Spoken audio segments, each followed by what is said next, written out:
भाई गृह प्रवेश हो रहा है अनुपमा का। मेरा मतलब है अनुज के घर में। शादी वादी नहीं हुई है, लेकिन क्या है ना कि अनुपमा के घर में इन्होंने एंट्री मारी है, तो ये किसी गृह प्रवेश वाले मुहूर्त से कम नहीं हो सकता ना।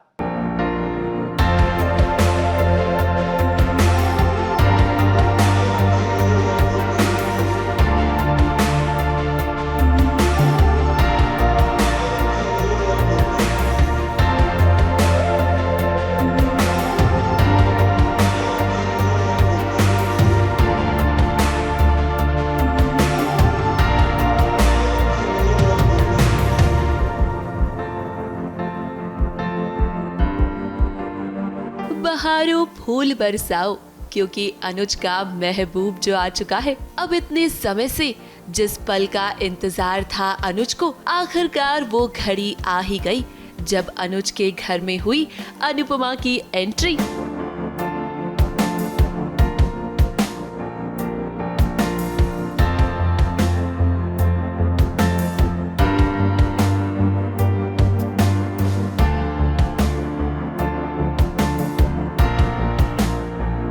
अनुज के लिए ये किसी सपने से कम नहीं था और माहौल भी देखिए कितना रोमांटिक है। जैसे ही अनुपमा घर में आती है, अनुज के हाथों से गुलाब के फूल बिखर जाते हैं।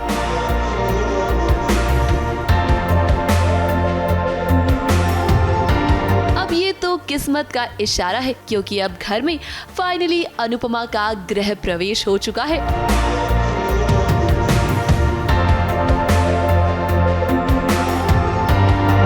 अनुज और अनुपमा की ये खुशी के पल कुछ ही समय के थे, क्योंकि जैसे ही आध्या को ये पता चला कि अनुपमा घर में रहने आ रही है, वो तुरंत ही उसे दरवाजे से बाहर निकालने के लिए तैयार हो गई। यहाँ क्यों आई है? मैं यहाँ श्रुति से खेलूंगी, हमें इनकी कोई जरूरत नहीं है, हमें फिर से वापस ले जाओ। लेकिन अनुपमा ने जब आध्या को समझाया कि वो यहाँ श्रुति के लिए आई है और वो चाहती है कि जल्द से जल्द श्रुति ठीक हो जाए, तब जाकर कहीं आध्या ने अनुपमा को रुकने की इजाजत दी।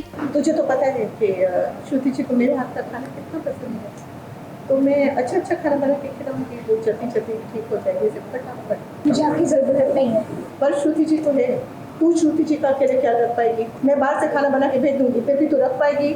नहीं, तो मुझे उनका ध्यान रखने देना। अब ऑन स्क्रीन तो आध्या अनुपमा से नफरत करती है, लेकिन इनका ऑफ स्क्रीन बॉन्ड एक माँ और बेटी जैसा है। How she acts on the set, off screen, I like that. क्योंकि मुझे ऐसे कभी घर में एक्ट करने को नहीं मिलता, so you know, she is the one, like you know, मैं देखती हूँ कि she acts so cute. I like the warmest hugs. Yeah, that's that. क्योंकि इतना लॉन्ग हग मुझे कभी नहीं मिलता, किसी से भी नहीं मिलता।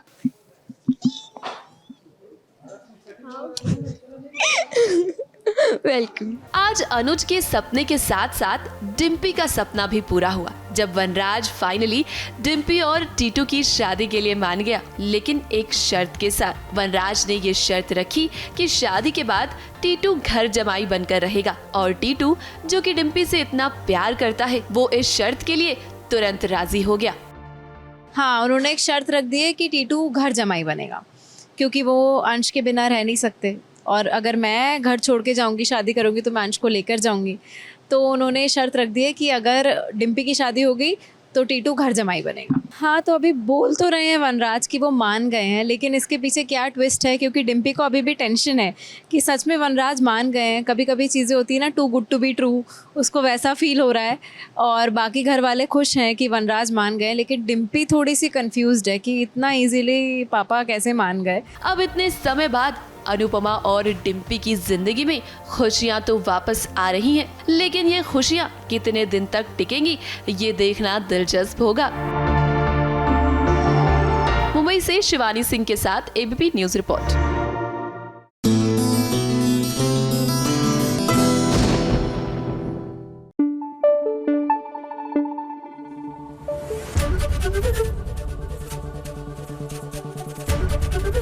एबीपी न्यूज आपको रखे आगे।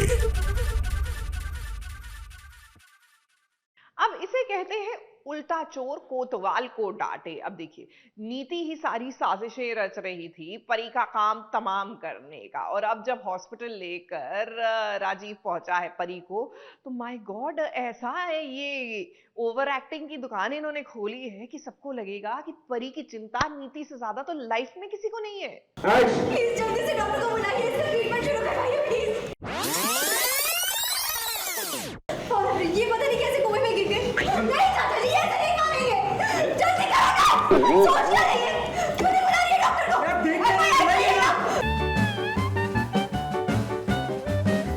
वाह क्या एक्टिंग कर रहा है, वाह क्या एक्टिंग कर रहा है। आपकी हिम्मत कैसे हुई ये सब कुछ बोलने की परी के लिए? हाँ देखिए, कुछ भी कीजिए, मेरी परी ठीक होनी चाहिए बस। पहले चोरी फिर ऊपर से सीना चोरी, वाह क्या बात है। कोई जरा नीति से सीखे कि कैसे एड़ा बनकर पेड़ा खाना चाहिए। वैसे परी जो इस सिचुएशन में आई है, उसका सारा किया धरा नीति का है, यानी कि नीति का हाथ है।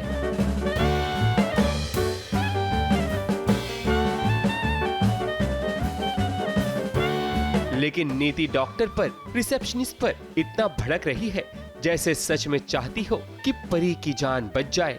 इस ओवर एक्टिंग के लिए 50 रुपए काटो क्या नीति? नहीं नहीं साहब, मत काटिए मेरे 50 रुपए, मेरे पापी पेट का सवाल है।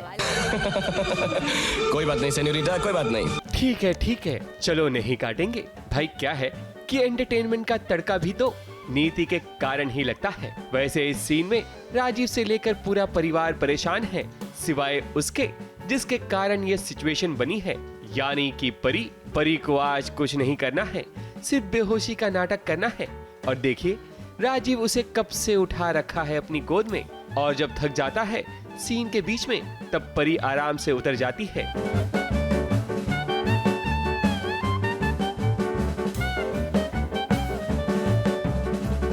और फिर बेचारा राजीव उसे फिर से गोद में उठा लेता है, क्योंकि सीन को पूरा तो करना ही है। और फिर आगे देखिए कि राजीव परी को स्ट्रेचर पर लिटा देता है, जहां वो मस्त में लेटी हुई है। और हाँ, बीच बीच में SBS के कैमरे पर अच्छे पोजेस भी दे रही है।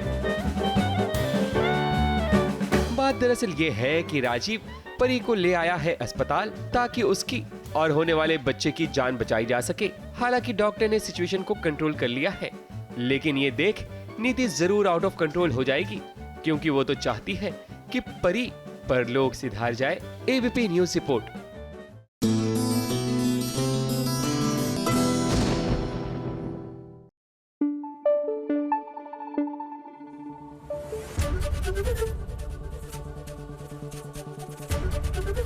ABP न्यूज आपको रखे आगे।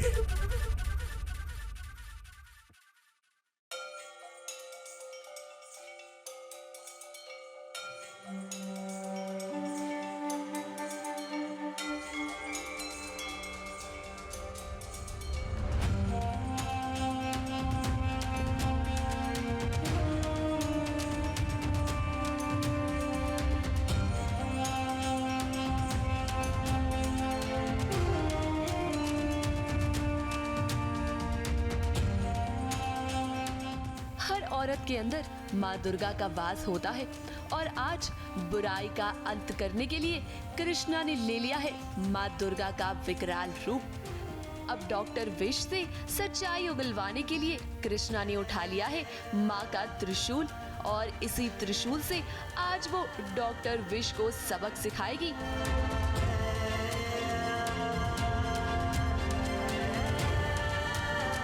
हमारे साथ ये गंदा खेल खेलने की, हमारी बेटी को अपना बाप कहने की, और तुम्हें क्या लगा हाँ? कि गोपी के पिता उसके साथ नहीं है, तो क्या उसके पास भी नहीं है? वो यही है। अब कृष्णा के हाथ लगा है एक सबूत, और ऐसे में वो डॉक्टर विश से सच जानने की कोशिश करती हुई नजर आ रही है कि आखिरकार विश ये सब कुछ किसके कहने पर कर रहा है, और इन सब से विश को हासिल क्या होने वाला है। पूजन होता है मेरे घर पे, तो मैं उसको डराती धमकाती हूँ और कहीं ना कहीं हर एक लड़की के अंदर देवी का अंश होता है, देवी माँ का, तो वही रूप बाहर आ जाता है कृष्णा का और वो बोलती है कि बताओ क्यों कर रहे हो ये सब, किसके कहने पे कर रहे हो। तो एक दुर्गा देवी अवतार देखने को मिलता है कृष्णा का।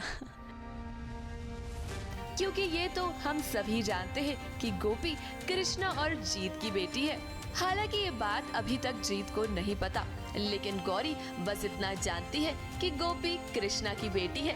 तभी तो जब कंजक बनकर गोपी जीत और गौरी के घर आई तो उसका मुंह ही उतर गया। जो मुझे अपनी पत्नी कह रहे हैं, गोपी को अपना पिता कह रहे हैं, जबकि ऐसा नहीं है। पर वो क्यों कर रहे हैं, क्यों जो आए हैं वो क्यों कर रहे हैं, ये सब किसके कहने पे कर रहे हैं, ये सब जानना है। लेकिन जिस वजह से कृष्णा बहुत ज़्यादा परेशान है। लेकिन सच को छुपाने की कितनी भी कोशिश की जाए वो एक ना एक दिन सामने आ ही जाता है। जैसे आज देखिए ना कैसे गोपी और शिव की लड़ाई हो रही है जीत को लेकर, क्योंकि गोपी जीत को अपना उस्ताद मानती है और उन्हें पापा कहती है। ये बात शिव को बिल्कुल भी पसंद नहीं है। लेकिन गौरी, हम आपको बता दें कि एक ना एक दिन ये सच जीत के सामने आ ही जाएगा कि गोपी उसी की बेटी है। मुंबई से प्रिया धवड़े और शिवानी सिंह के साथ एबीपी न्यूज रिपोर्ट।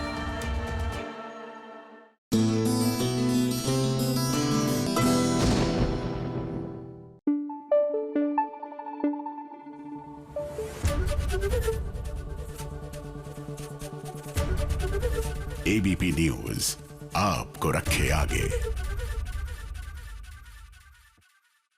आओ बहन चुगली करें, क्योंकि वीकेंड पर ही तो एक दूसरे से गपशप करने का मजा आता है। और जब चुगलियां हो चुगलखोर आंटी की, oh my god, nothing beats it. लो भाई, मैं आ गई हूँ आपके लिए ढेर सारी सीरियल्स की चुगलियां लेकर, तो दिल थाम के बैठ जाइए।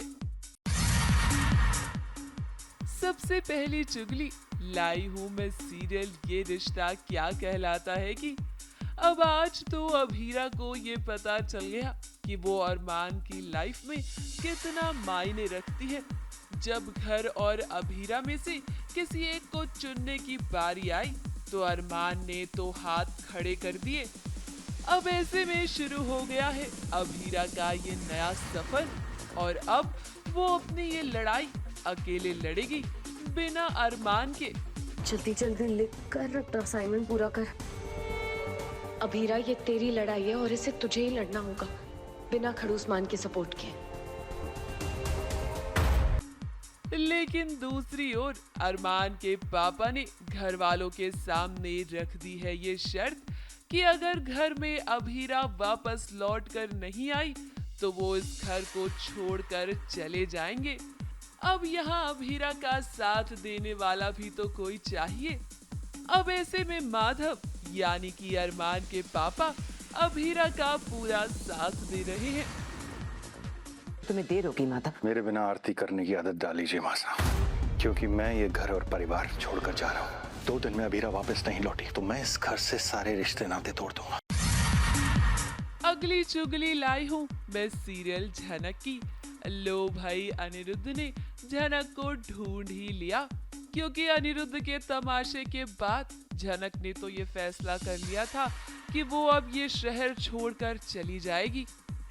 लेकिन आखिरकार अनिरुद्ध ने उसे ढूंढ लिया और झनक को जाने नहीं दिया। पर हम आपको बता दें कि शो के आने वाले ट्रैक में अनिरुद्ध को होगी जलन आदित्य और झनक की नजदीकियों से, और ऐसे में वो खुद को रोक नहीं पाएगा और उसकी फीलिंग्स झनक के सामने आ ही जाएंगी। मेरी जिंदगी, मेरी मर्जी, मैं जिसको चाहूँ बुला सकती हूँ अपने कमरे में। तुम मान रही हो कल जो हुआ था उसकी जिम्मेदार तुम हो? जी हाँ, मैं हूँ उसकी जिम्मेदार। अगली चुगली लाई हूँ मैं सीरियल गुम है किसी के प्यार में की। अब अगर सुबह का भूला शाम को घर लौटे तो उसे भूला नहीं कहते। अब सभी का दिल तो टूट चुका है। अब ऐसे में उसे अपनी पढ़ाई पर ध्यान देना ही पड़ेगा, क्योंकि उसके पास कोई और चारा भी तो नहीं बचा है। लो आ गई सभी को अपने माँ और बाबा की याद, और एक बार फिर से उसने प्रण ले लिया है कि अब उसके रास्ते में कोई भी नहीं आएगा और वो IAS ऑफिसर बनकर दिखाएगी। एक दिन यहीं पे किसी ने मेरा हाथ थामकर मुझसे वादा किया था कि मेरा सपना पूरा करने में मेरी मदद करेगा, और आज वही मेरे पीठ पे धोखे का छुरा भोंक के चला गया। लेकिन सई और विराट चव्हाण की बेटी सवित चव्हाण की कहानी अभी खत्म नहीं हुई है।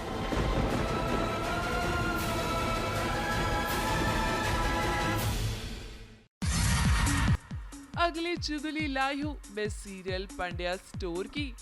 खुशखबरी नताशा है प्रेग्नेंट। लेकिन भाई सीरियल की दुनिया में कुछ भी बिना ट्विस्ट के नहीं हो सकता है।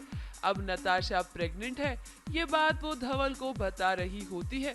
धवल की खुशी का तो मानो ठिकाना ही नहीं होता, लेकिन उसकी ये खुशी बस कुछ ही पल की होती है, क्योंकि उसी वक्त नताशा के साथ एक बहुत बड़ा हादसा हो जाता है। मैं तुमको बताऊं सॉरी। हाँ बोलो ना। I am pregnant. तुम पापा बनने वाले हो।